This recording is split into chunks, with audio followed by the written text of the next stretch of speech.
Hi everyone, it's Mrs. Murphy from the Upton Town Library, and welcome to today's tween and teen craft tutorial all about making a beaded bookmark. You can see this one says the word read across it with some lettered beads, and at the other end just some colored beads. And basically a beaded bookmark hangs in both ends of your book. So you have one end hanging out the top and one end hanging out the bottom, and that is your bookmark. So that's just how it will look. And we're going to pause this. We'll get our materials set up and show you how to make these. They make a great gift for people. So we've got our materials all set up here. We've got our sample, which is a little over a foot long. We've got different kinds of cording, some embroidery floss, scissors, beads. So the first thing we're going to do is select a cord. We'll cut about a 1 to 1.5 foot piece, because you can always cut it shorter, but you can't make it longer. And then we'll select the beads we're going to use. So I selected a piece of the brown hemp cord. I cut it about 1.5 feet, almost 2 feet long. We'll be tying a knot in one end, then we'll start lacing. We'll tie off another knot to separate sections. I also pre-selected the beads I'm going to use. Now you can use any kind of beads. You want to make sure that the cord you use is thin enough to go through the holes of the beads. So these ones on this side should be fine going in. This side is going to take a little bit of finesse because they are small. So we'll pause and we'll do that. And then you want to make sure you have them the way you want them to go onto the cord. So one end of my cord will have these. The other end I chose to do my name.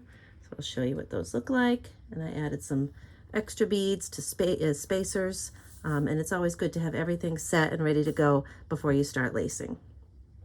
So what we'll do first is we'll make a knot at one end of the cord, and I usually like to double it up just to make sure our beads don't fall off.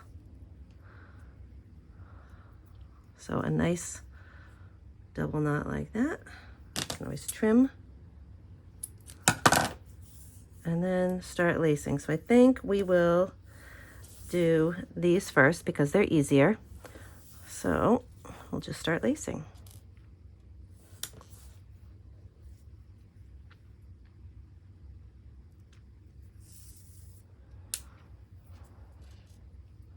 It's really up to you how you want to create it, with beads, with spacers, color.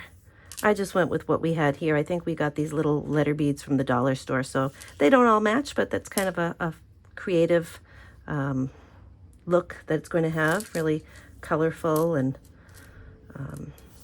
different. So we'll just keep going. And I want to keep lacing these, and then I'll show you how we tie off the knot for that section. So I have all the beads on this section laced on. Give you a nice close-up of how that looks. I just did my first name.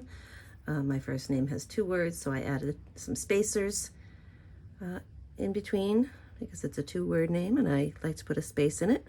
And now we're going to just tie a knot as close as we can to those beads. So do that. Again, doubling it, getting it as close as we can. That way they don't slide all up and down the bookmark. You want them staying at the end because that could be the part that hangs out. And there you go. There's your double knot. So for the other part of the bookmark, you want your beads to be at the opposite end. Once it's the length you like, you can trim it off later, but you want to make it about the length that will fit into a book, so nothing too small or your beads will be inside the book. You want it to be long enough so it will hang out. The trickiest part for me will be these really small beads that I found. They're probably close to the same size as the cord, so they're going to be tricky. But we'll start by tying a knot, just like we did the other end. Now I'm looking.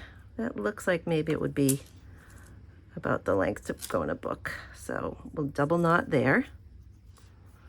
And then these beads will stay at the opposite end. So you can see how these don't move. We want the ones at the other end not to move. And then this part will be the part that's in the book. So I'm going to start lacing and then we'll check back.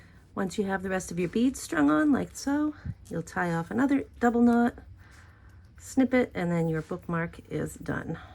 And it would make a perfect gift for someone. You can do decorative colors. You can add charms. You could put buttons on, whatever you can find your creativity allows. And that is your bookmark.